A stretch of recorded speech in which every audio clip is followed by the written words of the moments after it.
בעזרת השם, ברשות בעל הבית, ירמיה הצדיק. אנחנו אוהבים את ירמיה אהבה גדולה מאוד. הקדוש ברוך הוא ייתן לירמיה הצלחה וברכה, שמחה וישועה. לפני 7 שנים היינו בתענית אסתר בצרפת, והיה לנו הרבה צער, אחרי הרבה צער שהיינו בארץ הקודש, ובאנו לבית של ירמיה, וירמיה שימח אותנו שמחה גדולה, והשמחה שהוא שימח אותנו תלך איתו כל החיים, ויהיה לו בעזרת השם שפע וברכה ושמחה והצלחה וסייעתא דשמיא גדולה. רבי בנימין אמר שהוא כמו בן שלי, השם ישמור אותו וישמח אותו. פרדי הצדיק, שאנחנו אוהבים אותו אהבה גדולה מאוד, צדיק, עושה חסד באוקראינה, כמה יהודים מציל, כמה יהודים, כמה חסד, כמה מעשים טובים. הקדוש ברוך הוא ייתן לו הצלחה וברכה. אמן. כל הצדיקים, הרב ביטון מבריסל, כל הצדיקים, כל האהובים והחביבים. אמן. כתוב בספרים הקדושים שכל אדם שקוראים לו יוסף, יש קנאה שאנשים מקנאים בו. אז כל המפרשים שואלים, למה אדם שקוראים לו יוסף יש בו קנאה? למה אנשים מקנאים ממי שקוראים בו יוסף? אדם שקוראים לו יוסף תמיד סביבו זה מקנא, זה מקנא, זה מדבר לו טוב, זה יש לו שנאה, זה יש לו קנאה. שואלים החכמי הקבלה, למה בשם יוסף באים מסביב הרבה זבובים, באים מסביב הרבה אנשים של קנאה, הרבה אנשים שיש להם צרות עין? אז חשבנו לבאר ולומר יסוד גדול. אם ניקח קנאה במספר, כמה זה יוצא? בבנימין אתם רואה חשבון?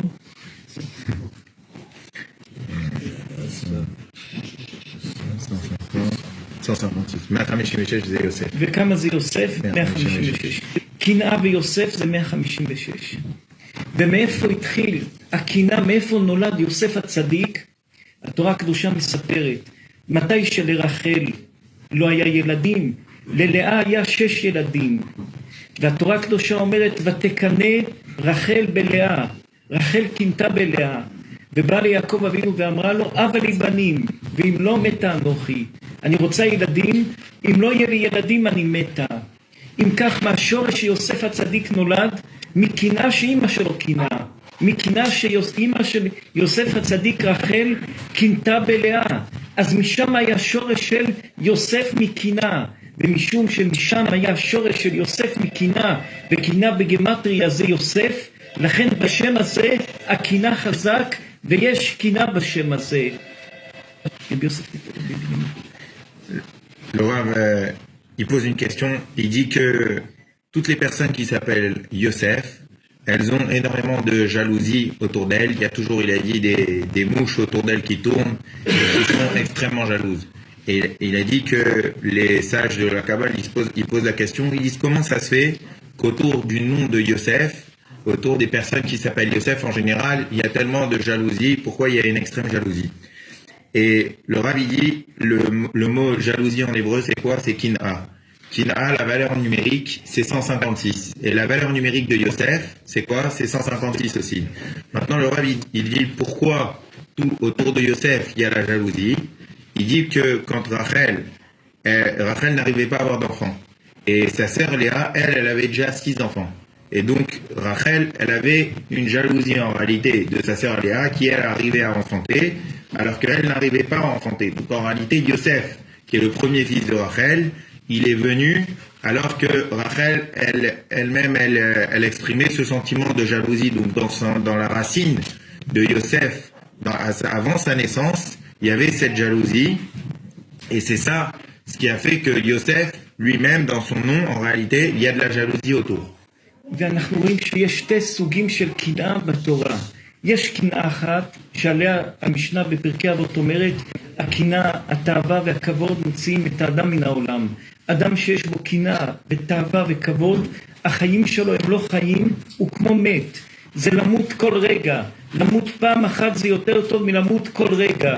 זה אדם שיש בו קנאה, תאווה וכבוד, החיים שלו הם לא חיים, המציאות של החיים שלו זה חיים קשים ביותר. ויש סוג שני של קנאה, שרבותינו הקדושים אומרים שקנאת סופרים תרבה חוכמה. מתי שהקנאה היא קנאה בריאה, שמקנאים מהשני שהוא לומד תורה, וגם אני רוצה ללמוד תורה, שהוא עושה צדקה, וגם אני רוצה לעשות צדקה,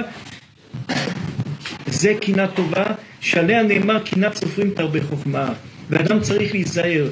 המרחק בין קינה מקולקלת לבין קינת סופרים תרבה חוכמה היא משהו קצר ביותר, זה משהו דק כמו שערה קטנה. ואדם יכול לעבור מקינה של חורבן, של מוציאה את האדם מן העולם, לקינת סופרים תרבה חוכמה, זה מרחק של שערה קטנה לעבור מפה לפה.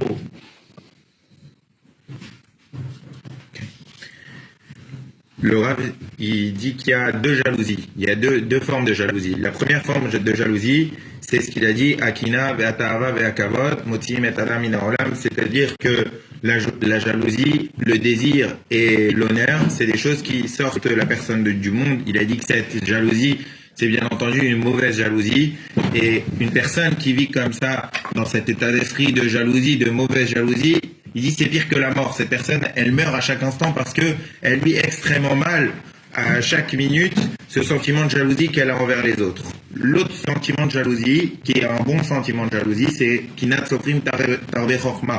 C'est-à-dire qu'à partir du moment où on est jaloux d'une personne qui étudie plus que nous la Torah, on est jaloux d'une personne parce que c'est une personne qui fait des mitzvot, qui fait des choses de bonté, des bonnes actions du matin au soir, alors ça, c'est une jalousie qui est un sentiment positif, qui est vraiment positif. ונסתכל קינה טובה לאיפה לוקחת ומה גורמת לאדם. Et le Rav dit, il faut qu'on voit la bonne jalousie, qu'est-ce qu'elle peut apporter à une personne. התורה הקדושה אומרת על אברהם אבינו, ברוך אברהם, אל עליון קונה שמיים וארץ. La Torah elle dit sur Abraham Avinu, béni soit Abraham, El Elyon, ça veut dire le Dieu qui est le Dieu céleste, qui a acquis la terre et le ciel. הגמרא אומרת מה הפירוש קונה שמיים וארץ, מה לשון קונה, מה זה מלשון קניין, מה זה מלשון קונה.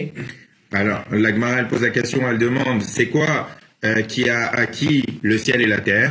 אז הגמרא אומרת כך, יום אחד פגש אברהם אבינו את שם בן עבר, את שם בן נוח. אברהם אבינו פגש ברחוב את שם הבן של נוח. Une fois Abraham Avinu, il se promenait et il a rencontré Shem, le fils de Noach. שאל אותו אברהם, איך ניצלתם במבול? המבול היה קשה, היה 12 חודש, מעיינות רבה מהשמיים, מהארץ, כל העולם נחרב במים, איך ניצלתם בתיבה אתם וכל החיות וכל הבהמות, איך ניצלתם? Alors Abraham a demandé à Shem, il lui a dit comment vous avez été sauvés quand il y a eu le Maboul, quand il y a eu le déluge, alors que tout le monde a été détruit, comment vous, et vous étiez dans ce bateau, dans la Teva, et vous avez été sauvés, comment c'est possible alors que le monde a été entièrement détruit? אמר שם לאברהם אבינו, ניצלנו רק בזכות דבר אחד. כל היום היינו עושים חסד עם החיות, עם הבהמות, נותנים לאריה לאכול, לגמל לאכול, לפיל לאכול. 24 שעות היינו עוסקים בחסד. ובזכות החסד שהיינו עושים, הקדוש ברוך הוא שמר אותנו וניצלנו מהמבול ולא טבענו ולא היינו מתים ונספים במבול. Il lui a répondu, Shem, il lui a dit, on a été sauvés parce que nous, on faisait de la bonté 24 heures sur 24. On s'occupait des bêtes du matin au soir et du soir au matin, on ne faisait que du bien.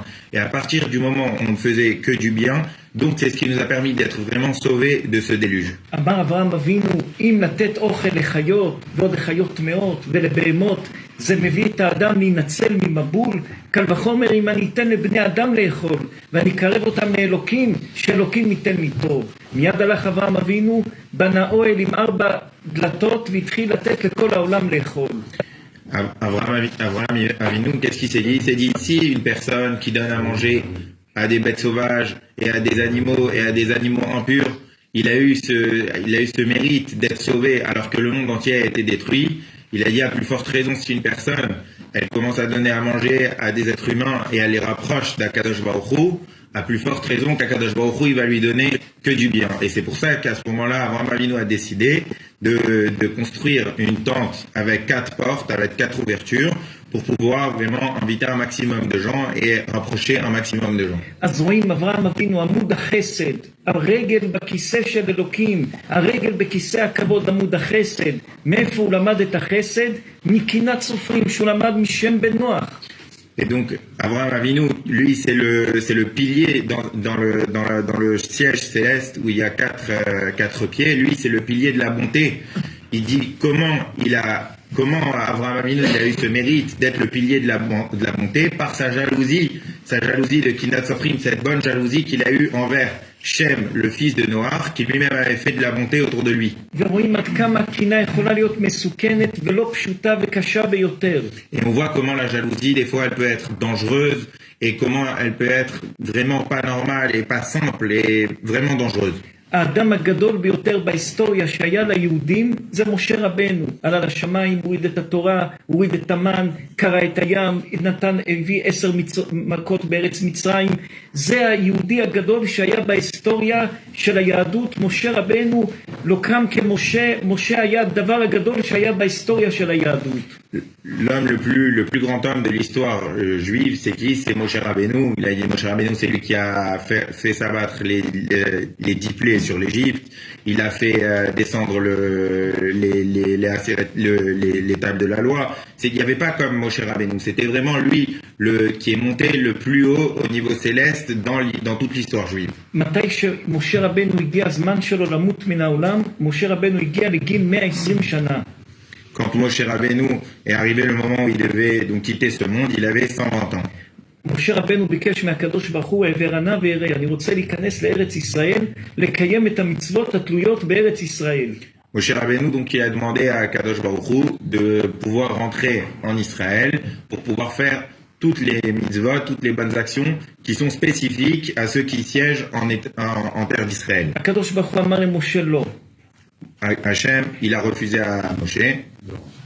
משה התחיל להתפלל 1, 2, 515 תפילות, התחיל להתפלל, והתחנן אל השם בעת ההיא, 515 תפילות, התפלל להיכנס לארץ ישראל.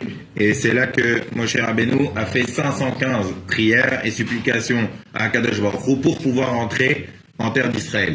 אמר הקדוש ברוך הוא למשה, אתה לא יכול להיכנס. למה? כי לכל אדם יש את המקום שלו, וכל מלכות יש לה את הזמן שלה. עליך נכתב בזין באדר למות, ומי שיקח את המקום שלך יהושע בן נון. אם תחיה עוד יום אחד, לקחת את המקום של יהושע בן נון, ונכתב על יהושע בן נון הוא להיות מלך, אז אתה חייב למות בזין באדר. Kadosh Baruch Hu, il a dit à Moshe Rabbeinu, quand il lui a adressé ses 515 prières, il lui a dit, écoute, chaque personne, chaque roi, il a un temps pour sa royauté, il a un endroit pour sa royauté. Toi, il est écrit que tu dois quitter ce monde le 7 Adar, le Zayin Adar. Il lui dit, si tu vis un jour de plus, tu vas prendre la place de Yehoshua bin Nun. Et Yehoshua bin Nun, lui, il devait prendre la malchoute, la royauté, au moment d'entrer en Eretz Israël. Donc il lui a dit, c'est pas possible que tu vives plus et tu ne pourras pas rentrer. משה רבנו אמר לקדוש ברוך הוא, אין בעיה. אני אכנס לארץ ישראל, ואני אהיה הגבאי של יהושע בן נון. יהושע בן נון הוא יהיה המלך, ואני הגבאי שלו שמרים לו את התיק, שהולך איתו, שעוזר לו. העיקר אני רוצה להיכנס לארץ ישראל. Alors Moshe Rabbeinu, il a dit à Kadosh Baruch Hu, il lui a dit, ok, il n'y a pas de problème. Moi, je vais pas être le roi, je rentre en Eretz Israël, Yehoshua bin Nun, c'est lui qui va prendre la royauté, et moi, je vais devenir son aide personnelle, c'est moi qui vais lui lever ses sacs, c'est moi qui vais vraiment l'aider, et c'est lui le roi, moi je serai juste une aide à côté. Et donc a commencé ce jour où Yehoshua bin Nun a pris la royauté, et Moshe Rabbeinu est devenu son aide personnelle. משה רבנו מחכה בדלת ליהושע בן נון שיצא מהבית. Moshe Rabbeinu, il attendait à la porte que Yehoshua sorte de la maison. משה רבנו דוחף את כולם שיהושע יהיה לו מקום נוח לעבור. יהושע עובר, יהושע הרב, יהושע האדמו"ר, יהושע המלך ומשה רבנו הגבאי העוזר שלו. Donc Yehoshua bin Nun, il commence à pousser la porte pour sortir, et là Moshe Rabbeinu, qu'est-ce qu'il fait? Il pousse tout le monde pour que le Rav puisse, qui a été lui le roi Yehoshua bin Nun, maintenant il puisse se déplacer, et Moshe Rabbeinu vraiment fait son travail d'aide personnelle. Et Moshe Rabbeinu, il fait ça vraiment d'une joie exceptionnelle, il était vraiment content. הגמרא אומרת, אין אדם מקנא בבנו ואין אדם מקנא בתלמידו. אדם לא יכול לקנות לא בבן ולא ברב שלו ולא בתלמיד שלו. La Gemara dit qu'une personne ne peut jamais jalouser ni son enfant ni son élève. מגיעים לבית המקדש, לאוהל מועד, לקודש הקודשים. Donc à ce moment-là, quand ils se déplacent, ils arrivent au Saint des Saints. מי נכנס? יהושע בן נון, הוא המנהיג, נכנס לקודש הקודשים. Et là, qui rentre, c'est Yoshua bin Nun, parce que c'était lui le roi, maintenant c'était lui le dirigeant du peuple d'Israël. משה רבנו מחכה לו בחוץ. Moshe Rabbeinu, lui, il attendait à l'extérieur. השכינה, הקדוש ברוך הוא מדבר עם יהושע בן נון. Et donc, Akadosh Baruch Hu commence à discuter avec Yoshua bin Nun. יהושע בן נון יוצא. Yoshua sort. שואל אותו משה, מה אמר לך הקדוש ברוך הוא? Et Moshe lui dit, qu'est-ce qu'Akadosh Baruch Hu il t'a révélé? יהושע בן נון אומר לו, הקדוש ברוך הוא אמר לי, לא לך. אם הוא היה רוצה להגיד לך, היה אומר לך. הוא אמר לי, אני לא יכול להגיד לך. Alors Yoshua, il a dit à Moshe, Akadosh Baruch Hu, il s'est adressé à moi. Il s'est pas adressé à toi. S'il s'est adressé à moi, c'est pour pas que je dévoile. Je peux אמר pas te le משה dire. רבנו והתחיל לבכות ואמר, כי עזה כמוות אהבה קשה כשאול קינה. אמר משה רבנו, הקינה יותר קשה מהמוות, ואהבה שאני אוהב את יהושע בן נון יותר קשה מהמוות, אבל טוב מיתה אחת ולא 1000 קנאות, ביקש מהקדוש ברוך הוא תיקח את נשמתי. Alors Moshe Rabbeinu, il a dit, Kehaza Kamat Tara Kasha Kishol Kina Rechafer Rishpesh Shalevitia. Il a dit que la jalousie qu'il avait, elle était extrêmement forte, et l'amour qu'il avait pour Yoshua bin Nun, il était extrêmement fort. Mais il a dit, c'est plus dur de vivre la jalousie que de vivre que de mourir. Donc il a demandé à Kadosh Baruch Hu de prendre sa neshama et de partir. אז קינה היא מתחלקת לשתיים, יש קינה בריאה וטובה. Du coup, la jalousie, elle est vraiment en deux parties. Il y a une bonne jalousie. שמזה אתה לומד, אתה נהיה, אבל לא קינה שלוקחים אותה לרע, אלא קינה שלוקחים אותה לטוב. C'est cette jalousie qui nous permet d'étudier, qui nous permet de faire de bonnes actions, et pas une jalousie qu'on prend du mauvais côté. C'est vraiment pour les bonnes choses. קינה שבונה, קינה שעוזרת, קינת סופרים, שמגדלת, שמחזקת, שמרימה את האדם. Une jalousie vraiment qui permet de se construire, qui permet de s'élever, qui permet de faire des bonnes choses. ויש קינה שיכולה להרוס את האדם ולהביא את האדם לחורבן שאין קשה ממנו. Et il y a une jalousie qui, elle, peut détruire la personne et qui peut l'amener à des états qui ne sont pire, c'est impossible. אנחנו חושבים הרבה זמן בנפש שלנו בעצמנו מושג גדול בחיים שאנחנו רואים את זה 30 שנה שאנחנו רואים אנשים וראינו את המורבי שיחיה רואה אנשים ואת הסבא שלי בבא מאיר, ראינו את הסבא רבי משה אהרון פינטו וחיינו מהיום שנולדנו וראינו בתוך עמי, בתוך האנשים, בתוך כל התרבויות, בישיבות אשכנזיות, באמריקה, בכל המקומות, כל מה שראינו בחיים, אנחנו יכולים לסכם את הדברים שאנחנו רואים בחיים ביסוד גדול שאנחנו חושבים אותו בנפש שלנו. Le Rav dit que ça fait plus de 30 ans qu'il réfléchit, qu'il voit, il a vu son père qui recevait des gens, il a vu son grand-père Baba Meir qui recevait des gens, il a vu son grand-père du côté de Rabbi Moshe Aaron aussi qui recevait des gens, il a vu beaucoup de gens qui venaient prendre des conseils, et il est arrivé à un principe qu'il a réussi il a dit, il est arrivé à un principe qu'il va nous dévoiler. לכל בן אדם יש את הגנים שלו, גנים שבאו לו ירושה מאבא שלו, אמא שלו, סבא שלו, סבתא שלו, לכל אחד מאיתנו יש את הגנים שלו, כל אחד בא עם הגנים שלו.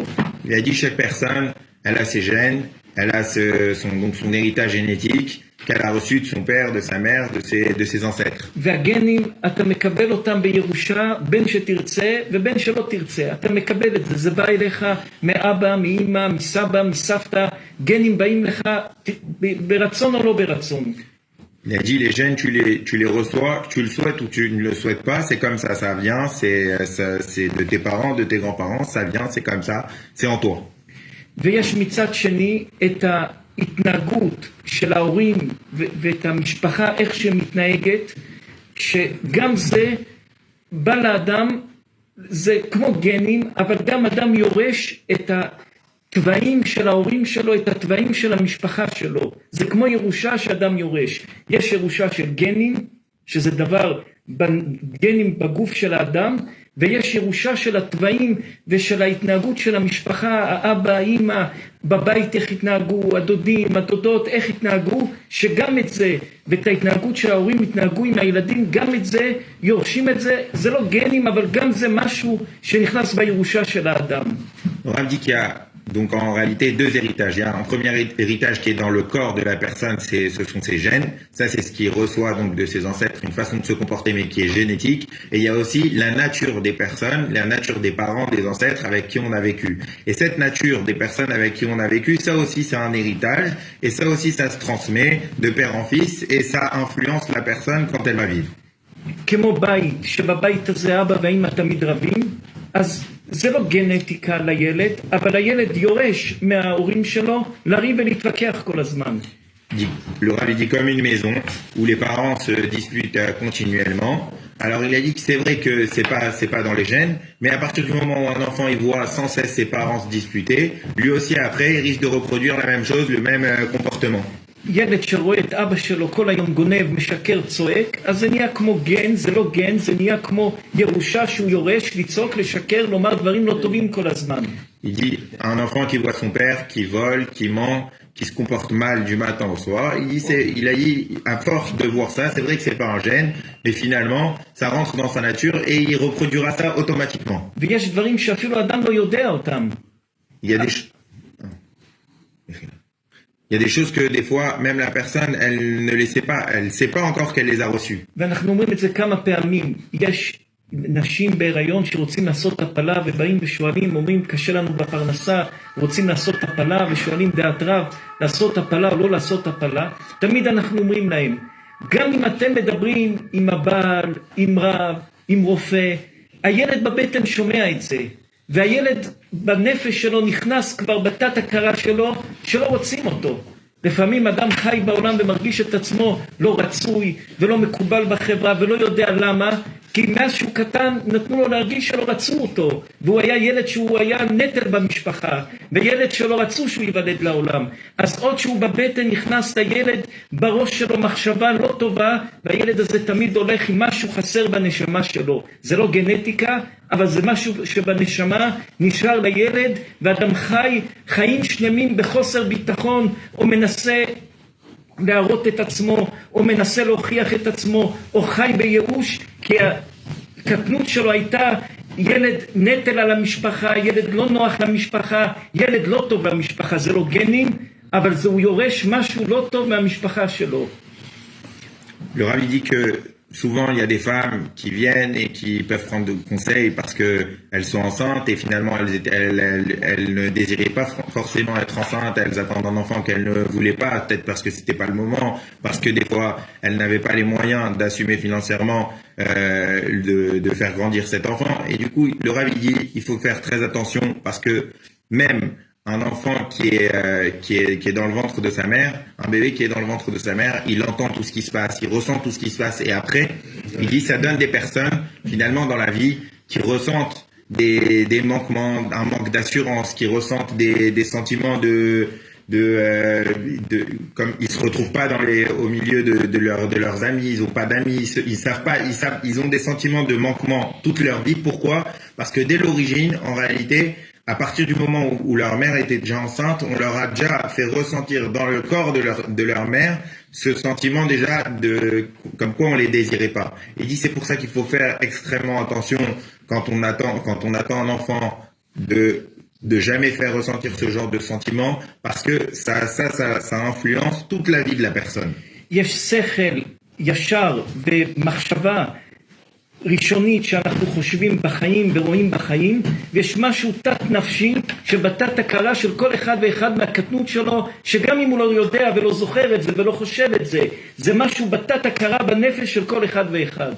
Il y a la première pensée que tout le monde pense, ce qu'on voit, ce qu'on pense au jour le jour, et il y a aussi le subconscient de la personne qui ça influence vraiment, qui peut influencer toute la vie, même des choses qu'on pense ne pas savoir, en réalité qui influence tous nos faits, tous nos gestes, tous nos actes et tous nos sentiments, toute notre vie. זה אצלי, אצלך, אצלו, אצל כל אחד יש איזה משהו מהרגע שעוד היה בבטן של אמא שלו, כמו שהגמרא אומרת, רבי יהושע בן חנניה אשרי הולדתו, הוא נהיה תנא גדול בזכות זה שאמא שלו הייתה בהיריון, והיה בעיר של 60 בתי כנסיות, והייתה הולכת מבית כנסת לבית כנסת לשמוע שיעורים ותפילות, והוא זכה להיות תנא בזכות אמא שלו. עוד שהילד בבטן הוא שומע, ועוד שהילד תינוק הוא שומע מה ההורים מדברים, וזה עמוק עמוק בתת הכרה שלו, בנפש שלו, עמוק הדיבורים, הילד טוב, הילד לא טוב, הילד מוצלח, הילד לא מוצלח, לא רצינו את הילד הזה, כן רצינו את הילד הזה, הילד הזה נולד בלי רצון, כן רצון, ופתאום ילד חי, אדם חי כל החיים שלו עצור, מדוכא, מיואש, זה משהו עוד שהוא לוקח איתו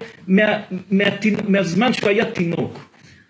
Le Rabbi a raconté une histoire qui est écrite dans la Gemara qu'il y avait une personne qui était devenu un très grand, un gadol exceptionnel, un grand sadique. Il a dit pourquoi? Parce que sa mère, elle avait 60 synagogues dans sa ville et elle allait de synagogue en synagogue pendant qu'elle était enceinte et elle voulait vraiment que son fils y soit attiré par ça, par la doucha, par la sainteté, et donc elle a eu le mérite d'avoir un enfant qui est devenu d'une grandeur exceptionnelle dans la religion. Il dit que quand une personne, quand elle est petite, on commence à lui faire ressentir des choses que par exemple, il n'était pas forcément voulu au moment où il est venu, tout ça. Après, cette personne, elle peut avoir des dépressions, des angoisses, des mauvais sentiments, mais tout ça, c'est des choses qu'on lui a insufflées alors qu'elle était petite et qui restent dans son subconscient jusqu'à la mort. יש לנו את החיים שיושבים על השולחן, כולנו לבושים יפים, שעונים יפים, מדברים, צוחקים, וכל אחד יש לו מה לומר, ויש את הפנים של כל אחד ואחד שהוא יודע, אדם יודע צרת ליבו, את המקומות החשוכים בנפש שלו. Il dit, il y a tout ce qu'on voit ici, tout le monde est bien habillé, tout le monde a une belle montre, tout le monde est bien assis ici autour de la table, et ça c'est ce qu'on voit. Et il y a des choses que chacun a son petit coin d'obscurité dans sa vie, et chacun a des petites amertumes qui peuvent influencer sa vie, sa façon de se comporter. אז יש לנו שתי דברים, את הגנים שיורשים מההורים, אחד הגנים שלו עצבני, אחד הגנים שלו עצוב, אחד הגנים שלו כך, כל אחד מהגנים שבא מההורים והסבות והסבתות שלו, שזה ירושה שיורשים, ויש ירושה שנייה שיורשים את הדיבור, את ההתנהגות, יורשים את העצבים ואת השמחה ואת הדאגה ואת ההתנהגות של האבא והאמא והמשפחה. זה שתי ירושות שיורשים בין ברצון בין בלא ברצון. Du coup, donc le Rav, il conclut, il dit qu'il y a donc deux choses qu'on hérite de nos parents. Il y a les gènes, donc on peut avoir des gènes par exemple de quelqu'un d'énervé, ou des gènes de quelqu'un de triste, ou des gènes de quelqu'un d'angoissé. Et il y a à part ça la nature des personnes avec qui on a vécu. Et il dit que ces deux choses, on les reçoit et on les récupère, que ça soit avec volonté ou sans volonté, c'est des choses qui viennent automatiquement influencer notre comportement et notre façon de vivre. אבל צריך גם לדעת שהחיים שלנו, אנחנו חושבים את זה הרבה שנים בנפש שלנו, החיים שלנו זה כמו תנור.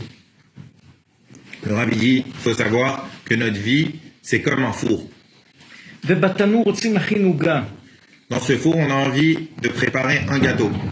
מה שמים בתוך העוגה, בתוך הסיר, שמים קמח, ושמים סוכר, ושמים שוקולד, ושמים דברים, מערבבים את הכל ושמים בתנור ומדליקים את התנור.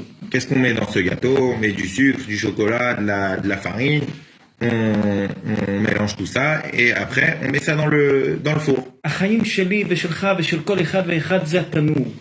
La vie de chacun, c'est comme un four.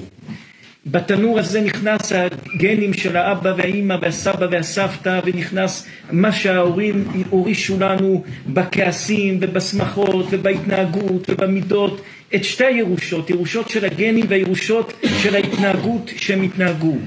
Et dans ce four, donc on met les gènes qu'on a récupérés de nos parents, de nos grands-parents, de nos arrière-grands-parents, et aussi la nature, la façon dont ils se sont comportés, les joies, les énervements, les tristesses, tout ça, ça se mélange. וכל זה נכנס לתוך החיים של כל אחד מאחד מאיתנו, בתנור של החיים של כל אחד, בתנור בראש, בלב, בכבד, בתנור של כל אחד ואחד. Et dit tout ça, ça rentre dans le four de chacun d'entre nous.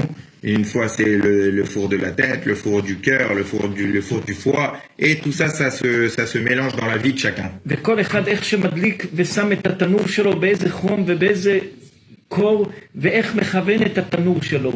Et c'est chacun en fonction de la température qu'il met dans le four, un peu plus chaud, un peu plus froid, en fonction de la façon dont on dirige ce four. לא משנה מה הגנים ומה ירשת מפה ומפה.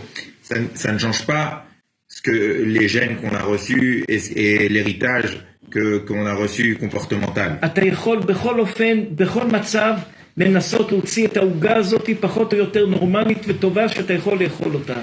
On peut en réalité sortir ce gâteau en fonction de la façon dont on dirige le four, à peu près correctement, à peu près bon, à peu près en fonction de comment on organise, comment on fait cuire ce gâteau. אתה יכול מראש להתייאש ולומר, אבא שלי לא בסדר, אמא שלי לא בסדר, הגנים לא בסדר, ולשרוף את העוגה ולשים את זה על החום הגדול ביותר שישרף מההתחלה, או לשים את זה על קור שבכלל לא יתבשל, או שלעשות את זה פחות או יותר אכיל ואפשר לאכול את זה. Il dit il y a deux possibilités. Ou bien on se dit voilà dès le début moi mes gènes ils sont mauvais, j'ai reçu j'ai un patrimoine génétique qui est catastrophique, mes parents ils sont nerveux, ils se comportent mal et du coup dès le début quand le gâteau il rentre dans le four on le brûle, ou bien même pas on se met à monter la température, on a tellement abandonné que le gâteau jamais il va cuire, il va rester froid. Ou bien on se dit quoi? Non, l'autre solution c'est quoi? C'est d'essayer de jouer avec la température, de jouer avec les gènes, le patrimoine génétique et la nature qu'on a récupéré et d'essayer de sortir un gâteau quand même à peu près correct. יוסף הצדיק נולד מגנטיקה, מירושה של קינה שאימא שלו קינתה מלאה. Et Yosef Hatzadik, comment il est né? Il est né finalement d'un gène de sa maman, de Rachel, qui était jalouse de Léa. למה ללאה יש ילדים ולה אין ילדים? Pourquoi Léa, elle avait pu avoir des enfants, et Yosef et Rachel, elles n'arrivaient pas à avoir d'enfants? הוא היה צריך להיות עם טבעים של לקנות באחים שלו, הם מקנים בו, הוא מקנה בהם חזרה, לנקום בהם, לשנוא אותם. Il dit, Yosef, normalement, il aurait pu avoir la même nature que sa mère, d'être jaloux de la même manière qu'eux étaient jaloux de lui, de vouloir se venger de ce qu'ils lui ont fait. Il aurait pu les détester. לא, הוא לא עשה את זה, הוא לא נקם בהם, הוא התנהג אליהם הטוב ביותר, הוא כיבד אותם הטוב ביותר, הוא לא עשה שום דבר מהגנים שהוא קיבל ומהירושה שהוא קיבל מאמא שלו, ותקנא רחל בלאה, הוא לא ירש משם כלום. את זה, הוא בישל את זה במקום הנכון ביותר, להשתמש בזה בצורה הנכונה ביותר. Il a dit, Yosef, il s'est jamais mal comporté, jamais il s'est vengé de ses frères, de ce qu'ils lui ont fait. Il les a honorés au plus haut titre, il s'est comporté vraiment de manière exceptionnelle avec eux. Il a dit pourquoi? Parce que de ce gène qu'il a reçu de sa mère, de cette jalousie qu'elle avait envers Léa, non, il a fait attention, il a dit, il a su jauger la bonne température pour se comporter correctement et ne pas tirer le mauvais de ce gène qu'il avait de sa maman. יש מדרש מפחיד שפחד לומר אותו. Le Rav dit qu'il y a un midrash qui fait peur, et il a dit ça fait peur même de le citer. היה איזה מלך גדול בארץ ישראל. Il y avait un très grand roi en Israël. שמתי שהוא שמע שבני ישראל יוצאים ממצרים, quand il a entendu que le peuple d'Israël sortait d'Égypte, הוא אמר אני רוצה לדעת מי זה משה רבנו. מי זה האיש הזה שעלה לשמיים, דיבר עם אלוקים, מוריד את התורה? מי זה האיש הזה? Il a dit, je veux savoir qui c'est Moshe Rabbeinu, qui est cet homme qui est monté au ciel, qui a fait descendre la Torah. Je veux savoir qui est cet homme. אמר אותו מלך, אני לא אגלה מה אני רוצה. הוא לקח את הצייר הכי טוב שהיה במדינה, בארץ כנען, בארץ ישראל, ואמר לו, לך, יש איזה מישהו, תצייר לי אותו, והוא לא גילה לו מי זה האיש הזה. אמר לו, תצייר לי את משה שנמצא במדבר עם בני ישראל. Donc, du coup, ce roi-là, il a pas dévoilé ce qu'il voulait vraiment, mais il a pris un très grand peintre, un très grand artiste dessinateur, et il lui a dit, va voir ce Moshe et va me le dessiner, je veux savoir à quoi il ressemble. צייר את הציור, את הפנים של משה, הלך למדבר, חיכה למשה פה, צייר בדיוק את הפנים של משה. Il est parti dans le désert et il a dessiné, il attendait Moshe à droite, à gauche, jusqu'à qu'il arrive à faire un dessin exact de Moshe Rabbeinu. הביא את התמונה למלך. Il a ramené donc ce dessin au roi. המלך לא גילה מי זה בתמונה, והוא הביא כמה אנשים שמומחים לחוכמת הפרצוף, שיודעים בדיוק להגיד מה השפתיים של האדם אומרים, מה הגבות של האדם אומרים. הרי יש חוכמת הפרצוף, יש חוכמת הכף, יש חוכמת הפרצוף, יש חוכמת הגוף, מתי שיש לאדם זעזועים בגוף, או הרגשות בגוף, אדם יכול להרגיש מי שיודע על פי הקבלה ועל פי תורת הסוד, ועל פי גם תורות שיש בגויים בזה תורות. מהפנים אפשר לדעת מה אדם, מהיד אפשר לדעת מה אדם. אדם בגוף שלו מתזוזות שהוא מרגיש, הוא יכול להרגיש מה עומד לקרות, מה קורה. יש חושים שהקדוש ברוך הוא נתן לנו איך להרגיש. המלך הלך, הביא כמה מומחים לחוכמת הפרצוף, ואמר להם, מי זה האיש הזה? תגידו לי מי האיש הזה, והם לא ידעו שזה משה.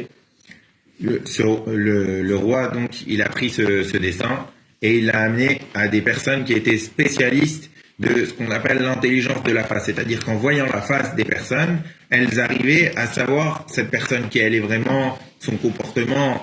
Ils savaient vraiment, en voyant sa face, en voyant la face des personnes, qui elle était. Et du coup, il leur a amené ce dessin. Eux, ils savaient pas que c'était Moshe Rabbeinu. Et il leur a dit, voilà, dites-moi qui c'est. האיש הזה הסתכל על משה, אמר לו, האיש הזה גנב, שקן, רמאי, נוכל, צבוע, שודד, רוצח, הכל. זה הפנים של האיש הזה. Alors du coup, cette personne qui a analysé la face, elle a dit, cette personne-là, c'est un voleur, un escroc, un menteur, un brigand, une catastrophe. המלך אמר, זה אדם שאני משלם לו משכורת, הוא שקרן, תקחו אותו לבית סוהר. Alors, le roi... Oui, כן. המלך אמר למי? על הצייר? על הצייר ועל חוכמת הפרצוף, שתיהם תיקחו אותם לבית סוהר. Le roi il a dit, ok, ces deux-là, c'est pour eux, le dessinateur, je l'ai payé, et l'autre, je le paye pour analyser la face des gens. Ces deux zéros, prenez-les en prison.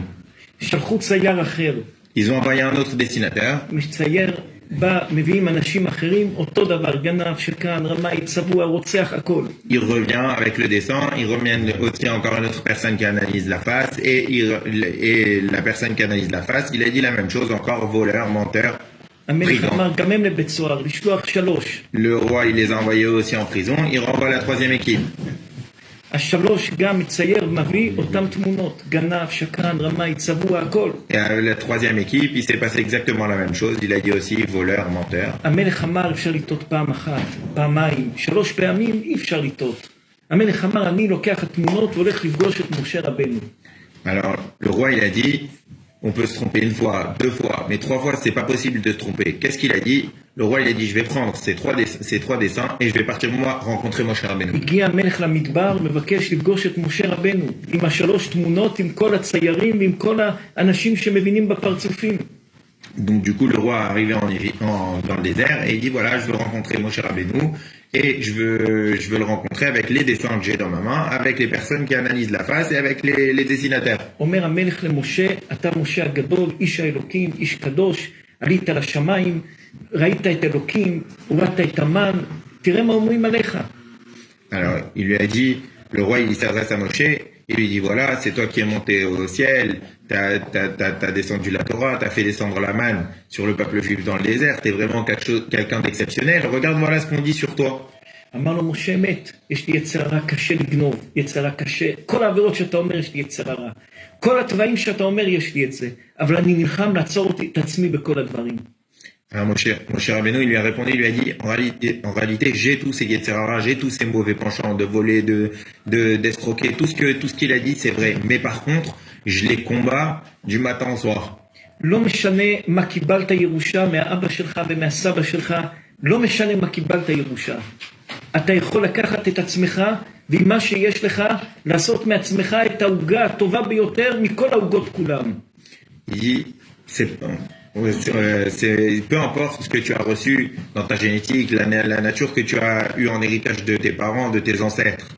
Toi, tu dois te prendre en main et arriver à prendre la jauge et à faire le meilleur gâteau de toi. אדם צריך לקחת את התורה, לקחת את המידות, לקחת את כל מה שהקדוש ברוך הוא ציווה אותנו, ולבנות את זה כלים לעזור לנפש שלו, איך להתמודד עם כל ההתמודדויות של החיים. כי כל אחד יש לו התמודדויות שהן לא פשוטות. לכל אדם בחיים שלו יש התמודדויות שלא פשוטות. מי שחושב שהוא קם בבוקר והוא קם לחיים שהכל נוח והכל טוב, הוא טועה טעות חמורה. לכל בן אדם יש מסלול חיים שזה מסלול מלא מהמורות ומלא התמודדויות קשות ביותר. וכל אדם צריך לקחת את הכלים שהוא קיבל מההורים שלו, מהאהובות שלו, ולקחת את הכלים של התורה, את הכלים של המצוות, ולקחת את זה איך להתמודד, לעבור את ההתמודדויות של החיים. Le Rav dit que chaque personne, elle doit apprendre la Torah, elle doit prendre les ustensiles qui sont dans ses mains pour pouvoir se combattre toutes les épreuves et tous les obstacles qu'il va avoir dans sa vie. Il a dit, si une personne, elle croit qu'elle va se réveiller le matin et que tout est rose, il a dit, ça n'existe pas, ça n'existe pour personne. La vie, elle est faite d'obstacles pour tout le monde et on doit prendre les ustensiles qu'on a dans nos mains, on doit prendre la Torah, on doit prendre les mitzvot, les bonnes actions pour pouvoir passer tous ces obstacles, passer toutes ces épreuves et pouvoir aller de l'avant. אמרנו השבוע ביום ראשון ובמוצאי שבת בשיעור במרוקו דבר שיש בו מוסר גדול. כל אדם יש לו כל מיני החלטות בחיים שצריך להחליט. Le Rav dit que chaque personne dans sa vie, elle doit prendre pas mal de décisions. אמרנו אתמול בלילה בשיעור שכל בן אדם מחליט 35,000 החלטות ביום. כל בן אדם רגיל, ממוצע מחליט 35,000 החלטות ביום. בן אדם רגיל פשוט, לא מדברים על מנהל גדול ועל איש עסקים גדול שיש לו הרבה החלטות. אדם נורמלי בחיים מחליט 35,000 החלטות ביום. Le Rav dit que une personne, chaque jour, elle prend 35 000 décisions. Il dit, après, c'est pas un grand dirigeant, ça encore, il peut avoir encore plus de décisions à prendre, mais chaque personne dans sa journée, elle prend 35 000 décisions. רק על אוכל. כשאדם אוכל ושותה, הוא מחליט 227 החלטות ביום, לאכול או לאכול, לשתות לא לשתות, אני אוכל את זה לא אוכל את זה, 227 החלטות ביום רק בעניין אוכל. Rien que au niveau de la nourriture, une personne, elle prend 227 décisions dans la journée. Est-ce que je mange, je bois pas, je prends ça, je bois ça, je mange ça, je mange à quelle heure? Ça, rien que ça génère 227 décisions par jour pour une personne. המוח של האדם כבר בסוף היום עייף מהחלטות שהוא צריך להחליט. 35,000 החלטות, וזה עוד לא דברים גורליים, דברים נורמליים, לקנות, לא לקנות, לרדת, לא לרדת, לענות לאיש הזה, לא לענות לאיש הזה. הנפש כבר עייפה, 35,000 החלטות ביום. Le Rav dit que donc le cerveau d'une personne est déjà vraiment fatigué parce que la personne, elle prend déjà 35 000 décisions avant de commencer, quoi. C'est une journée normale. Est-ce que je réponds à cette personne? Je ne réponds pas. Est-ce que je fais ci? Je vais au travail, je vais pas au travail. Je réponds à ma femme, j'aide ma femme, je fais ça, je fais ci. Tout ça, c'est 35 000 décisions. Et donc, le cerveau de la personne, automatiquement, à la fin de la journée, il est fatigué. כל אדם מסתכל על עצמו כבר הוא עייף, כמה אפשר לחשוב, עייף, אפילו לא שם לב, עייף לא מהגוף עייף, עייף מהראש כבר עייף, הראש מעייף את כל הגוף מרוב המחשבות. Il dit chaque personne, elle est déjà fatiguée en réalité à force de penser, de réfléchir, de prendre des décisions. La tête de la personne, elle est fatiguée. אמרנו השבוע דבר שיש בו מוסר גדול, צריך לדעת. לפני שאדם לוקח החלטה, הוא נמצא בלחץ נפשי גדול ביותר. גם אם זה לא החלטה גדולה. כל החלטה שאתה גורר אותה ולא לוקח אותה, אתה בלחץ. Le Rav dit que chaque décision qu'on doit prendre, et qu'on ne prend pas tout de suite, c'est une décision qu'on décide de mettre de côté pour réfléchir et prendre cette décision plus tard. Il dit que ça entraîne un stress à la personne. ברגע שאתה כבר לוקח את ההחלטה, גם אם היא טובה לא טובה, כבר אין לך את הלחץ שלפני ההחלטה. Il dit qu'à partir du moment où tu prends la décision, que cette décision elle soit bonne ou moins bonne, déjà tu as évacué ce stress et donc tu te sens mieux. מתי שההחלטה עוד באוויר, כן, לא, אני אקנה, לא יקנה, יתחתן, לא יתחתן, ייסע, לא ייסע, אני אטוס, יכין את התיק, לא יכין, אדם נמצא בלחץ. ברגע שאדם כבר החליט, הלחץ של ההחלטה ירד ממנו, הוא כבר בפנים, הוא כבר התחיל ללכת בפנים. Il dit qu'à partir du moment où une personne, elle est en train de réfléchir, je voyage pas, j'achète pas, je me marie pas, tout ça, ça entraîne des stress. À partir du moment où tu as pris la décision, c'est fini, t'es dedans. Que la décision, elle soit bonne, pas bonne, c'est bon, le stress, il est évacué et c'est parti. לכן אדם צריך להשאיר את ההחלטות, אדם צריך להשאיר את הדברים ביד התורה, ביד תלמידי חכמים, ואדם שעושה שאלת רב, גם אם הוא נכשל, מי נכשל? הקדוש ברוך הוא. הקדוש ברוך הוא צריך לפרוע את הצ'ק הזה. יש לאדם ערבות מהקדוש ברוך הוא מתי שהוא עושה שאלת רב. C'est pour ça qu'il dit que la personne, avant de prendre des décisions, elle doit demander à des rabbanim, à des talmidei chachamim. Et il dit des fois, on peut poser la question à un rab, et finalement, on voit qu'il y a un obstacle. Il dit, mais c'est pas un obstacle. Il dit, c'est quand il a demandé au rab, c'est comme s'il a demandé à Kadosh Baruch Hu. Le chèque, finalement, c'est qui va devoir le remplir et rembourser cet obstacle? C'est à Kadosh Baruch Hu, c'est dans les mains d'Akadosh Baruch Hu. וגם אם אדם לא רואה מהר את הישועה בדברים, הישועה מחכה לו לזמן שבאמת הוא צריך את הישועה. Il dit même si une personne, elle ne voit pas tout de suite la délivrance dans la chose, parce que dans une chose pour laquelle il a demandé, alors à ce moment-là, il ne faut pas qu'il croie que c'est fini. Elle l'attend à un certain endroit, à un certain coin, et à ce moment-là, il aura sa délivrance. מישהו רוצה לשאול משהו, רבי ירמיה? רבי ירמיה צדיק, מי רוצה לשאול? הרב ביטון צדיק מבריסל, תספרו לנו על בריסל. ברוך השם. מה יש בבריסל? יש בית כנסת, בית כנסת, ברוך השם, יש הרבה יהודים. יש הרבה יהודים. הרבה כמה יהודים? רק כמה יהודים?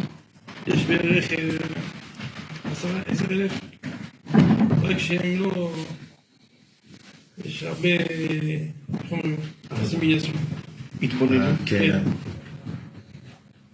יש רק מסעדה אחת כשרה, 10,000 יהודים מסעדה אחת. שיקחו קצת מצרפת מסעדות. כן. יש פה יותר מדי. וחנות אחת. צריך לחזק את בריסל. מי רוצה לשאול, לומר, איפה רבי יונתן ביטון הצדיק?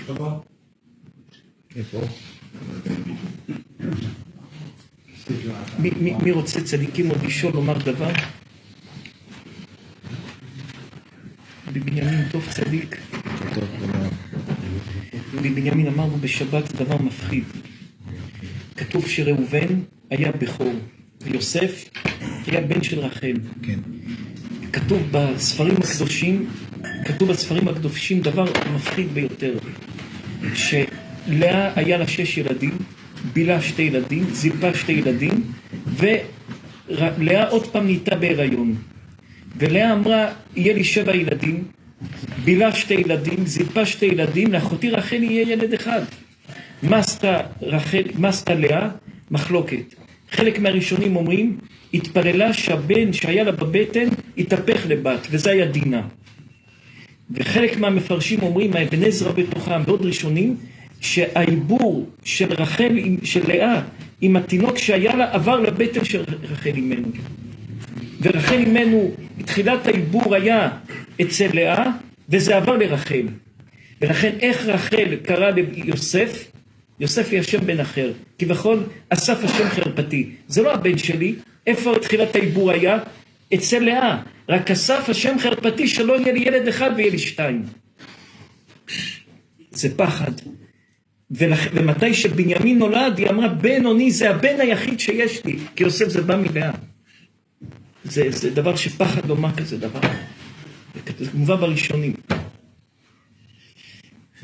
כבודו צדיק, ישועה גדולה, זה הגיס שלכם. אני מתפלל עליך כל יום. מהיום שדיברנו שמה. Depuis le jour où on a parlé là-bas. Je peux poser une question? Oui. Il a dit que Yosef, il est né de la jalousie. Oui. Et alors, comment ça se fait qu'on apprend de Yosef aussi que lui, il est protégé de tout ce qui est Aïnara et tout ça, malgré qu'il vient de... איך כתוב יוסף שלא פוגע בו עין הרע? הוא אמר, יוסף הוא נולד מהקנאה, זה מה שהרב אמר, זה ככה הוא הבין, זה השאלה שהוא אומר. הוא אומר שיוסף נולד מהקנאה של רחל ללאה, ואיך יכול להיות שיוסף שהוא נולד מהקנאה, שכביכול זה כמו עין הרע, בגלל שזה עין צרה שיש קנאה, והוא שמור מהעין הרע. משום שהוא עבד על עצמו, ידע צדיק. מי שעושה למישהו עין הרע פוגע בו. אדם שלא עושה לאף אחד עין הרע לא יפגע בו. יוסף לא עושה לאף אחד עין הרע, אז עין הרע לא פוגע בו. Il a dit, comme Yosef, lui, il a travaillé sur lui pour ne pas être jaloux, pour ne pas voir le mal vers les autres et ne pas avoir d'Aïnara sur les autres. Alors l'Aïnara, il ne pouvait pas l'attaquer à lui. Il a dit, c'est pour ça, il a dit qu'il faut savoir que quand une personne, elle fait attention et elle n'a pas d'Aïnara pour les autres, alors elle ne peut pas avoir d'Aïnara, elle est tranquille, elle est protégée. מי שלא עושה עין הרע לאחרים, העין הרע לא פוגע בו. מי שעושה עין הרע לאחרים, העין הרע פוגע bou. Celui qui ne fait pas d'Aïnara aux autres, il n'en aura pas, il aura rien de l'Aïnara, et celui qui fait, il doit avoir peur parce que lui, il pourra avoir de l'Aïnara. ואותו דבר בלשון הרע. עכשיו בן אדם יושב ואומר על פלוני לשון הרע, צריך לדעת שבאותו רגע מישהו בעולם יושב ומדבר עליו לשון הרע. אתה לא תדבר, לא ידברו עליך. אתה תדבר באותו דקה שאתה מדבר לשון הרע, מישהו במקום אחר מדבר עליך. Il dit la même chose pour le Lachon Hara. À partir du moment où une personne parle sur une autre personne, à ce même moment dans le monde, quelqu'un dit du Lachon Hara sur lui. Si une personne elle fait attention à ne pas dire de Lachon Hara sur les autres, on ne dira pas de Lachon Hara sur lui. Si une personne elle dit du Lachon Hara sur les autres, on dit du Lachon Hara sur lui. פרדי הצדיק, אני אוהב אתכם, ידעו, יש לנו שמחה גדולה שפרדי פה בבית שלכם. פרדי, Benjamin. Juste le réveil, il parlait. פרדי צדיק. פרדי עושה חסד באוקראינה, מציל יהודים, כמה יהודים הוא הציל, כמה יהודים. רוברט, כמה יהודים הוא הציל? אלפים של יהודים הוציא Il אותם sauve des juifs מהמלחמה. en Ukraine. אלפים של יהודים הוציא אותם מאוקראינה, הציל אותם. Il a fait sortir des milliers de juifs pendant la guerre en Ukraine. Il sauve beaucoup de juifs. כבוד הרב, יש עניין שהורה יכול לעשות לילד שלו עין הרע. ודאי. ויש עניין גדול בזה מאוד, זאת אומרת, ואז דיברנו גם עם רוברט, ואז דיברנו גם עם כבוד הרב, שהורה שצריך לדבר על הבן שלו, על הילד שלו, הוא סומך בהשם, זאת אומרת... יגיד, הילד שלי חכם כי השם נתן לו שכל, הילד שלי יפה כי השם נתן לו שכל, אדם יגיד פלוני עשיר כי השם נתן לו כסף. אם קושרים את ההצלחה לאדם, את היופי לאדם, את החוכמה לאדם, עשית לילד שלה, פגעת באדם בעין הרע. Il a dit, le Rav, à partir du moment, lui, il a dit des fois des parents peuvent causer du Aïn Hara à leurs enfants. Et il a dit que pour ne pas qu'il y ait de l'Aïn Hara sur n'importe quoi dans le monde, il faut dire que cette chose, elle est venue d'Akadosh Baruch Hu. Par exemple, une personne qui réussit, il dit la réussite, c'est Akadosh Baruch Hu qui l'a envoyé. Une personne a une belle voiture, il dit c'est Hachem qui m'a envoyé cette belle voiture. Même si je la mérite pas, Akadosh Baruch Hu il l'a donné. Il a une bonne nourriture, il dit c'est Akadosh Baruch Hu qui m'a envoyé cette nourriture. Si on attache la réussite à Akadosh Baruch Hu, on se rend compte que toute cette réussite, elle vient d'Akadosh Baruch Hu, alors il peut plus y avoir d'Aïn Hara. Par contre, à partir du moment où une personne, elle dit je réussis parce que moi je suis fort, parce que moi je suis bon, parce que je suis le meilleur, alors à ce moment-là, il peut avoir l'Aïn Hara. כן, צדיק, כן. Est-ce que, tout à l'heure, il a dit qu'il valait, quand on ne prenait pas de décision, ça crée du stress. Oui. Mais est-ce que parfois, prendre une mauvaise décision, même très vite, ça ne crée pas beaucoup plus de stress après, comme les frères de Joseph qui ont pris la décision d'agir mal avec lui, finalement, toute leur vie, ils en ont souffert. כבוד הרב אמר שלפעמים לא לקחת החלטה זה גורם לחץ.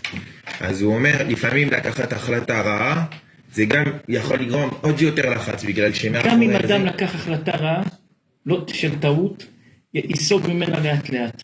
לא לקחת החלטה זה הרבה פעמים יותר בעיה מלחכות בלי החלטה. גם אם טעית, אנחנו אומרים זה על עצמנו בישיבה, בלי עין הרע היום הישיבה זה גדול, זה בכל העולם, אולי 98% מהדברים שעשינו נכשלנו, אולי 2 דברים הצלחנו. מי שלא עושה הרבה דברים ונכשל לא יצליח בקצת דברים.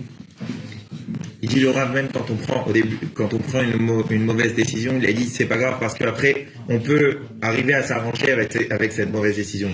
Il a dit que la yeshiva aujourd'hui, il parle de la yeshiva de Shuvah Israël, aujourd'hui c'est quelque chose d'exceptionnel dans le monde, il y a 80 Bate Midrashot, c'est vraiment très grand et c'est une excellente réussite. Mais le Rav il dit que sur 100 choses qu'il a faites, il y a des fois il y a seulement 2 décisions bonnes qu'il a prises sur 100. Mais en réalité, s'il n'avait pas pris ces 98 mauvaises décisions et il n'avait pas pris les décisions rapidement, bah il n'aurait pas réussi à construire ce qu'il a réussi à construire. גם אם תיכשל כל אדם בהחלטה, תיסוג לאט לאט. להישאר על אותו מקום ולא לעשות כלום זה הדבר הקשה ביותר. תיכשל, תחזור אחורה לאט לאט. Il a dit même si tu te prends un obstacle et tu recules, après c'est pas grave, au moins tu as cette nature de prendre des décisions et finalement c'est ce qui va te permettre d'avancer. Alors qu'une personne qui ne prend pas de décision, elle reste comme ça dans les airs et elle stagne et elle n'avance jamais.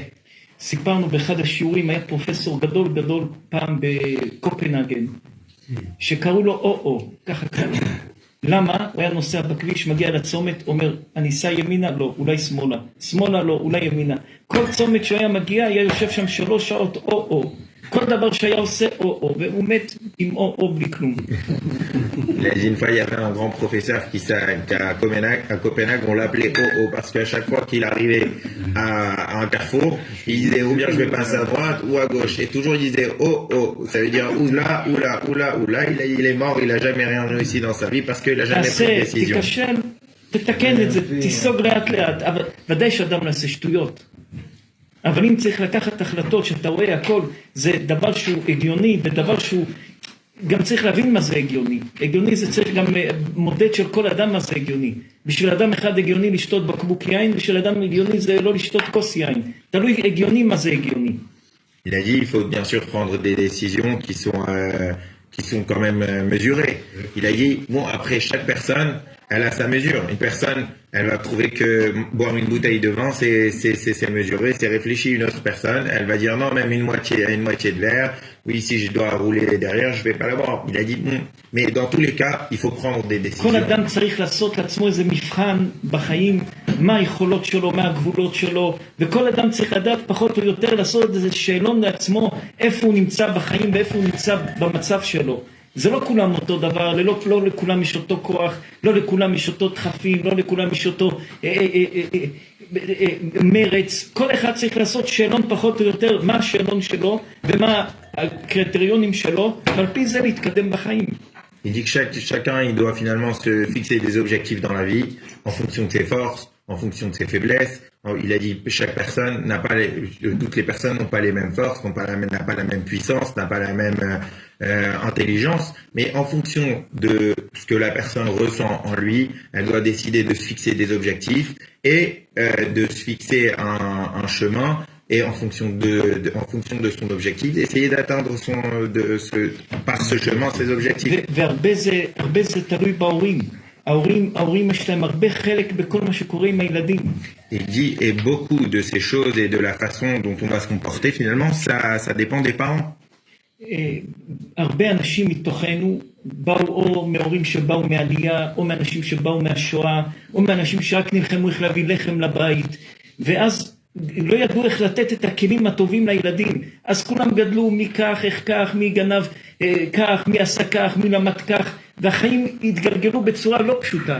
אבל היום עם ההתמודדויות של היום יש מחויבות גדולה להורים לתת כלים לילדים, איך הילדים יתנהלו בצורה נכונה ואמיתית, בחינוך, ביראת שמיים, בהתנהגות, בהשכלה. אדם צריך להשקיע בזה הרבה, ואת עמלנו אלה הילדים. Il dit que beaucoup de personnes parmi nous, nos parents, quand ils sont arrivés de là où ils sont arrivés, certains de la Shoah, certains d'autres du Maghreb, les parents, quand ils sont arrivés, c'était une vie qui était un peu difficile, donc du coup, on regardait beaucoup ce qui se passait chez les autres et on comparait, et du coup, ils nous ont un peu insufflé cette façon de se comporter. Mais il dit qu'aujourd'hui, la vie, elle est beaucoup plus difficile que ce qu'elle était d'antan, avant, et il dit que désormais, on doit vraiment faire attention aux ustensiles qu'on va donner à nos enfants pour pouvoir se comporter, pour pouvoir grandir et pour pouvoir se développer. מי רוצה לשאול אותך? Juste poser une question. Quand il a parlé de la jalousie positive et la jalousie négative, les symptômes, il n'a pas parlé des symptômes qui sont là, qui sont présents et qu'on ressent. On va du bon côté ou du mauvais côté. Et comme moi, par mon expérience à moi, j'ai vu qu'en réalité, que dès qu'on se révolte, c'est le mauvais côté. Et comme a été la révolte, parce que ça, révolter, c'est dire Méred, Méred, c'est révolter. Et Méred, c'est même le bride. En réalité, quand quelqu'un il commence à être révolté, donc il est jaloux, mais dans sa jalousie, il y a une révolte de ne pas avoir ce outil-là. Donc c'est ce symptôme-là qu'il faut surveiller. Dès qu'on commence à rentrer dans un système de révolte, encore je répète, révolter c'est Méred, Méred c'est même que bride, on fabrique une maladie. Et c'est ces symptômes-là qu'on doit surveiller, avant même de comprendre ce que ça veut dire bien et mal. Parce qu'on n'est pas capable de comprendre.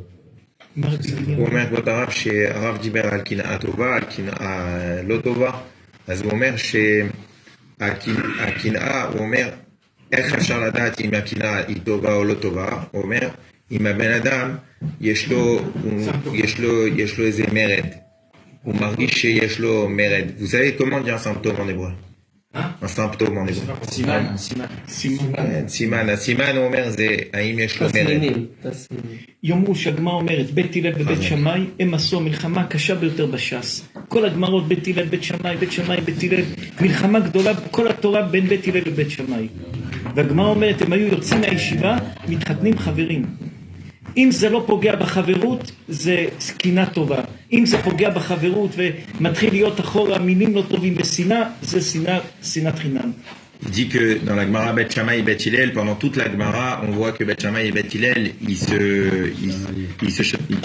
disputaient en réalité mais sur la Torah. Ils avaient toujours des points de discorde au niveau de la Torah. Et c'était une guerre sans merci, mais au niveau de l'étude de la Torah. Il dit que quand ils sortaient de la yeshiva, par contre, les enfants de Bet Shammai se mariaient avec les enfants de Bet Hillel, et inversement, ils s'entendaient vraiment extrêmement bien. Et le Rav, il dit que comment on sait donc si la kina elle est bonne ou elle est mauvaise, ou si une discorde elle est bonne ou elle est mauvaise, c'est si ça abîme l'amitié. À partir du moment où l'amitié elle reste vraiment sincère, comme ce qu'il y avait entre Bet Shammai et Bet Hillel, qu'ils arrivaient à se marier entre eux, et finalement ils y restaient de la famille et ils voulaient être l'un de la famille de l'autre. Donc à ce moment-là on voit que la jalousie qu'il y avait de l'un envers l'autre, c'était une bonne jalousie, c'était une jalousie qui a été positive. Si l'amitié, elle est abîmée, il n'y a plus d'amitié, il y a vraiment une amertume de l'un envers l'autre, alors à ce moment-là, ça veut dire que la jalousie est négative.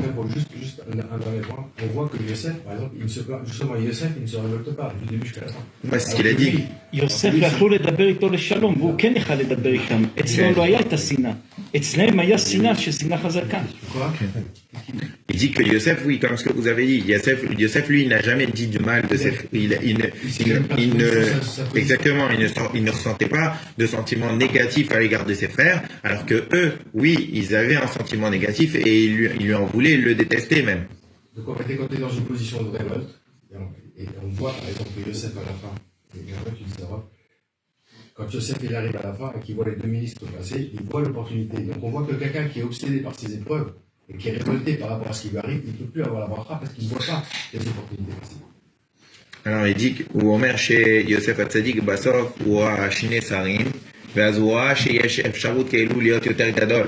הוא אומר שבן אדם שיש לו שנאה וקנאה וממרמר, הבן אדם הזה הוא כבר לא רואה איך אפשר לגדול, הוא רק חושב על הקנאה, רק חושב על הדברים לא טובים, ואז הוא לא יכול לגדול, אבל הבן אדם שאין לו קנאה, הוא יכול לגדול. רבי בנימין, תתרגמו טוב, אנחנו חושבים את זה כל היום.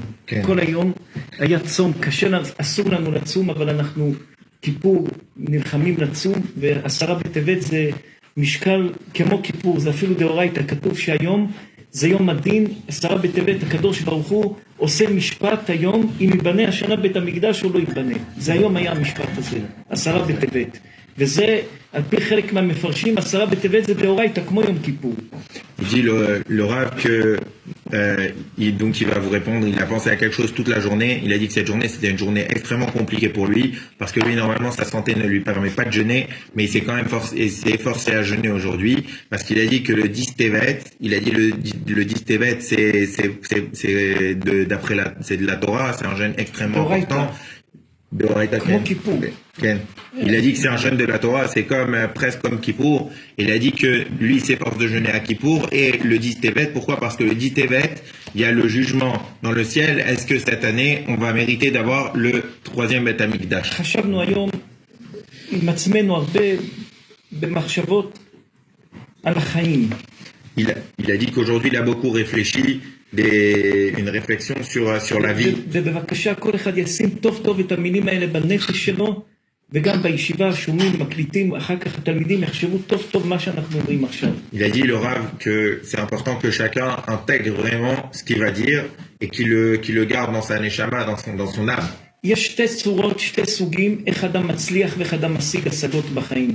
Il a dit, il y a deux façons de pouvoir réussir, d'avoir une réussite dans la vie et d'arriver à attirer des choses vers soi, à gagner des choses. או שבן אדם שם מטרה בחיים והוא רץ למטרה בכל הכוח להשיג אותה. Ou bien une personne, elle se fixe un objectif et elle court jusqu'à qu'elle arrive à atteindre cet objectif. אנחנו עכשיו רוצים רוברט, נלחמים עד שמגיעים לרוברט. Par exemple, là, on voit Robert, il est là, c'est l'objectif, on fixe l'objectif et on le suit jusqu'à qu'on arrive à lui. זה דרך אחת, נלחם לבנות בניין, נלחם לעשות ביזנס, נלחם לעשות משהו, זה דרך אחת.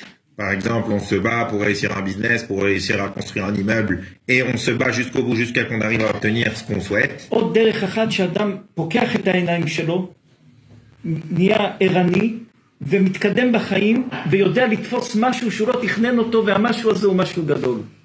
Ou bien une autre façon de se comporter, c'est que la personne en réalité, elle ouvre correctement les yeux, elle ouvre bien les yeux, et elle continue sa vie normalement, mais à des moments clés, elle saisit des opportunités qui vont lui permettre d'atteindre l'objectif qu'elle souhaitait atteindre. כמה דברים בחיים השגנו כל אחד מאיתנו, דברים שהוא לא תכנן אותם. הוא רק היה ערני, והיה לו סייעתא דשמיא ונפל לו ליד משהו גדול. הוא לא תכנן, הוא לא עמל, לא טרח, לא כלום. נפל לו ליד משהו גדול, כי רק הוא היה עם ברכה ועם סייעתא דשמיא, והעיניים שלו נפתחו לראות את הדבר הזה. Dis combien de fois dans la vie, nous on se trouvait dans des situations, on s'attendait pas à une certaine réussite, à quelque chose qui s'est offert à nous et qui était vraiment exceptionnel. Mais on avait les yeux ouverts et on a eu une spéciale aide du ciel à ce moment-là. Akadosh Baruch Hu, il nous a aidés et on a reçu une chose exceptionnelle à laquelle on s'attendait pas et on l'a reçu comme ça. למשל, האנטיביוטיקה, שזה היה הדבר היה הציל המון. פעם אנשים לפני 70 שנה, 50 שנה, אנשים לא היו עוברים את גיל 40-50, כולם היו מתים בדלקת ריאות. כל דלקת שהייתה היו מתים. מתי שגילו את האנטיביוטיקה, זה היה משהו גדול גדול. מה זה אנטיביוטיקה? במקרה גילו את זה. מישהו עשה איזה משהו במקרה, איזה חומצה, מזה מצאו את האנטיביוטיקה. לא חתרו להגיע לזה. זה במקרה מצאו את זה. Il dit comme, par exemple, l'antibiotique. Il a dit, il y a 60-70 ans, les gens, ils avaient une pneumonie, ils mouraient. Il a dit, mais l'antibiotique, comment ça a été trouvé? Il a dit que c'est pas qu'une personne qui faisait des recherches qui voulait trouver l'antibiotique. Ils étaient en train de faire des recherches et finalement, comme ça, par le plus grand des hasards, ils ont trouvé la possibilité de faire des antibiotiques. בחיסון הראשון שעשו על השפעת הספרדית שמתו 150 מיליון אנשים, איך בהולנד נשים היו הולכות עם הפרות לבאר לשתות, ועל הפרות מצאו שם משהו כמו חיסון, ומשם במקרה הדבר יצא שנהיה חיסון הראשון בעולם. Quand il y a eu la grippe espagnole, comment ils ont trouvé le vaccin? En réalité, il y avait des femmes en Hollande qui partaient avec des vaches. Et du coup, apparemment, ils ont trouvé un liquide autour des vaches. Ils se sont rendus compte que ce liquide, il avait certaines vertus, comme ça, par le plus grand des hasards.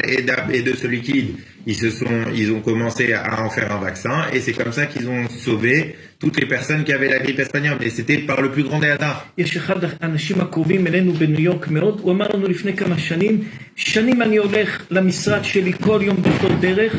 יום אחד אמרתי אני אהיה ערני, ואני מוצא את הבניין שאני כל יום עובר לידו למחירה, שהוא היה למחירה 3 שנים, שזה בניין שעשה אותו מיליארדר. יום אחד פתח את עיניו, זה היה מול העיניים 3 שנים. Il a dit qu'il y a quelqu'un qui est très proche du Rav à New York. Il a dit au Rav que ça fait 3 ans qu'il emprunte le même chemin pour aller au travail. Sauf qu'une fois, il a ouvert ses yeux et il a regardé le chemin différemment. Il a trouvé un immeuble qui était vraiment intéressant à l'achat. Il a vu qu'il était en réalité en vente depuis déjà 3 ans. Et il l'a acheté, il a dit, et cet immeuble, c'est lui qui lui a permis de devenir extrêmement riche. Il a dit, c'est juste parce qu'à ce moment-là, il a ouvert les yeux et il a saisi cette opportunité. וזה מה שהתורה אומרת, בכל יום יהיו כעיניך כחדשים. אל תתפלל כמו שאתה נוסע בנהג אוטומט. כל יום תלך ברחוב כמו שזה פעם ראשונה. כי תמיד כשאתה הולך במקום פעם ראשונה, אז אתה שם לב לכל דבר. אתה מתפלל כמו שזה תפילה ראשונה. אתה לומד תורה כמו שזה פעם ראשונה. אם תעשה את זה אוטומט, לא תראה כלום. אבל אם תעשה את זה כמו חדש, ייפול לך כל היום מציאות לידיים. Il dit que c'est pour ça qu'une personne, chaque jour, elle doit se comporter quand elle va dans un endroit comme si c'était la première fois. Quand elle fait sa tefila, quand elle fait des prières, elle doit se comporter, elle doit prier comme si c'était la première fois. Pourquoi? Parce qu'une personne, quand elle arrive la première fois dans un endroit, elle a un regard vraiment nouveau. Elle fait attention à tout ce qui se passe autour d'elle. Il dit que c'est comme ça qu'une personne, elle doit se comporter. Elle doit toujours regarder les choses avec un nouveau regard. Et c'est ça ce qui va lui permettre. Il ne faut pas être en pilote automatique. Il faut faire attention à tout ce qui se passe autour de nous et avoir avec un nouveau regard de tous les jours. יש הצלחות שכיוונת למטרה ויש הצלחות שנופלים לך בדרך. תהיה חכם לקבל את זה ואת זה. Il a dit, il y a des réussites qu'on a parce qu'on s'est fixé un objectif et qu'on va atteindre, et il y a des réussites qu'on a parce qu'elles sont tombées à un moment opportun et on a une opportunité. Il a dit qu'il faut être intelligent pour réussir à prendre les réussites qu'on s'est fixées en objectif et qu'on va arriver à atteindre, mais aussi les réussites qu'on va avoir par opportunité. אבל מה שבא על הדרך צריך להיות ערני. Il a dit, mais ce qui arrive comme ça, par hasard, ça, il faut faire attention, il faut toujours être réveillé. לכבד, להעריך, להסתכל כל דבר מההתחלה, ולא לראות את זה כבר דבר מובן מאליו, אבל כל פעם לראות את הכל מההתחלה. Il a dit qu'il faut toujours regarder d'un œil nouveau tout et ne pas regarder comme une chose qu'on a déjà vue, à laquelle on a l'habitude, toujours un œil nouveau sur tout. Une question. Oui. Pourquoi on appelle Youssef Oui.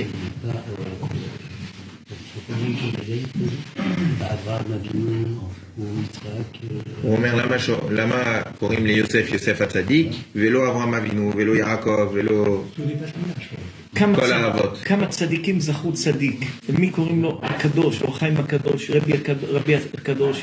יוסף הצדיק הוא התנהג בצדקות, הוא שמר על מידת היסוד, הוא זכה בצדקות, מה שאי אפשר לשים על אף אחד, מה שאפשר לשים על יוסף הצדיק.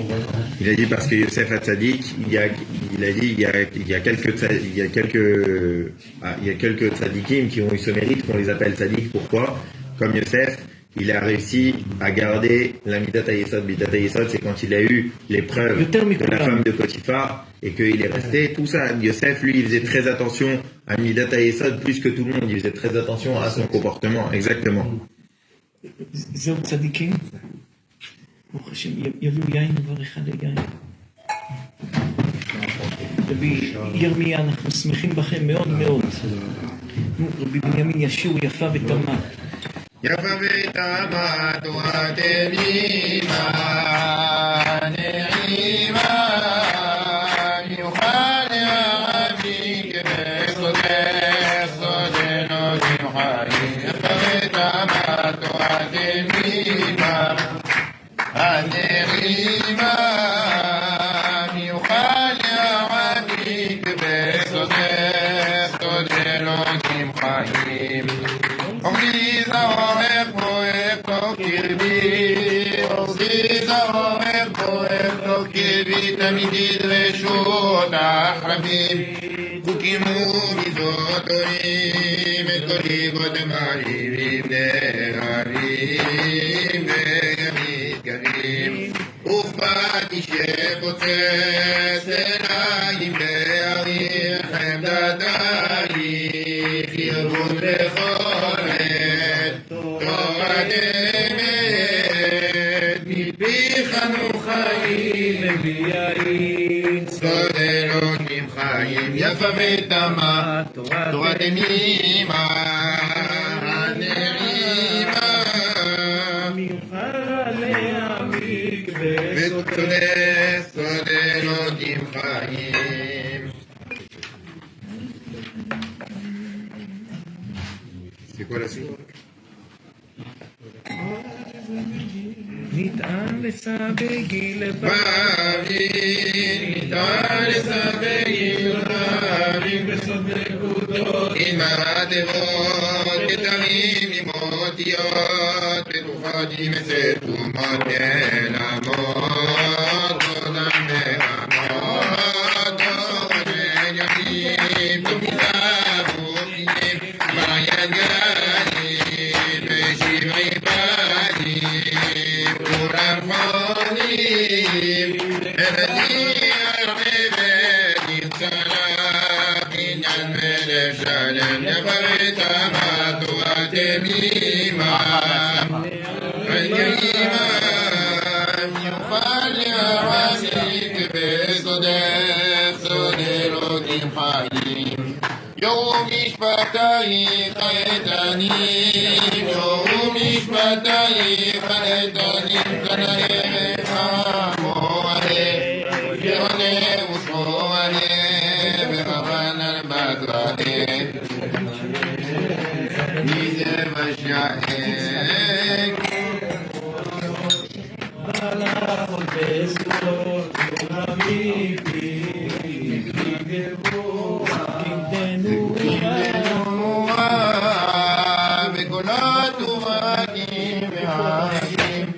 וכל משמיים יפת המתורת מימה הנמימה יומני כבסודר אלוקים חיים שמות הקודש והפעלנים שמות הקודש והפעלנים ושכמני ובעולמים בתיאורים נפלאים ומאבק כתובים חתומים וגם סתומים מאירים ומזהירים בסוד ישרים כי חיים הם למוצאיהם וחי בהם אשר יעשה האדם בחי מזבצו עולמים יפת המתורת מימה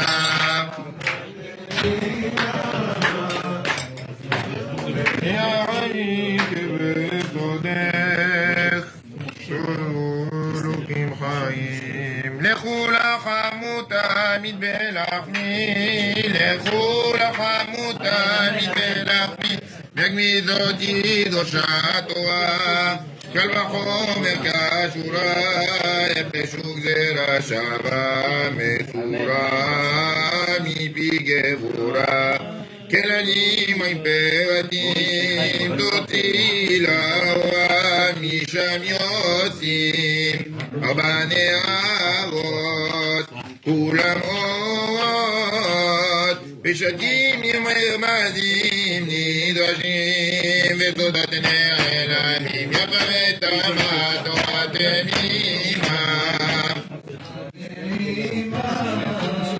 מי יוכל לערבי כבסודך סוד אלוקים חיים הטוב דודאיך אחותי חלה הטוב דודאיך אחותי חלה נופץ ובדבה שפתייך כל נעול דלתייך והטוב לגדייך דודאיך יפי עינייך חמה ולבנה כולם עבדו מאורך יורך ימים ימים מימינך עושר משמאלך ברוך בורך ביופייך בדברך אל חי העולמים יפת המתורת מימה